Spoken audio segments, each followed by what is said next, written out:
శ్రీనివాస్ ఇలాంటోడా? దువ్వాడ శ్రీని ఒక ఫెరోషియస్ లీడర్‌గా చూసామే. హ్మ్. ఏంటిది? ఈ ప్రేమ వ్యవహారాలేంటి? ఈ లవ్ ఏంటి? ఇవన్నీ అనుకుంటారు. గానీ అవును. ఇది ప్రేమ కాదు, హ్మ్. లవ్వు కాదు. హ్మ్. తప్పని పరిస్థితుల్లో జరిగినటువంటి విపత్కర పరిణామాల నుంచి తీసుకున్నటువంటి నిర్ణయం. హ్మ్.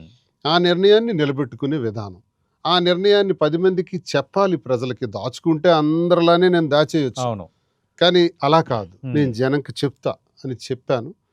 సరే దాని నుంచి ఇప్పుడిప్పుడే బయటపడ్డాను. హ్మ్. మళ్ళీ రీస్టార్ట్ చేశాను. మళ్ళీ రెనెసాన్స్ అంటారు ఇంగ్లీష్‌లో అంటే ఓకే. పునర్జీవనం. హ్మ్. మళ్ళీ నేను పునర్జీవనం ప్రారంభించినట్టే. మరో జన్మ. ఇప్పుడు మరో జన్మే. హ్మ్. అందుకు ఈరోజు మళ్ళీ ఫీల్డ్‌లోకి చాలా స్ట్రాంగ్‌గా వెళ్తున్నాం. ఓకే. మళ్ళీ పబ్లిక్ ఇష్యూస్ మీద ఫైట్ చేస్తున్నాం.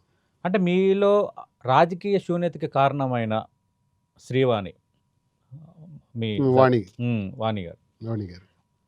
ఆమెతో వివాదం ఇప్పుడు ఏ స్థాయిలో ఉంది? సమస్య పోయిందా? కొనసాగుతుందా? ఏమి తేలలేదా? ఆమె నా పైన వేసిన కేసులు కోర్టులో ఉన్నాయి. హ్మ్. అలానే ఆమెకి ఏ అన్యాయం జరగకూడదని ఒక పంచి బంగ్లా రాసి పెట్టేశాను. హ్మ్. తనకే అది. అలాగే ఎప్పుడు జీవితంలో ఆర్థిక లోటు ఉండకూడదు హ్మ్. ఆమెకి.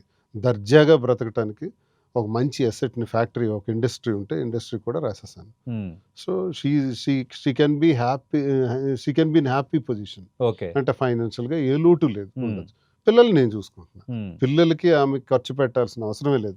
మొత్తం నేనే చూసుకుంటా. హ్మ్. అది నా బాధ్యత, మరి నా పిల్లలు ధర్మం. కూడా ఎందుకు మీ పైన ఆరోపణలు చేస్తున్నారు? మా తండ్రి అప్పుడెప్పుడు మమ్మల్ని మోసం చేశాడన్నారాళ్ళు. అప్పుడు అది. ఇద్దరు ఆడపిల్లలు. అదే. అప్పుడు ఎంతైనా తల్లి హ్మ్. ఇది ఉంటది కదా సార్.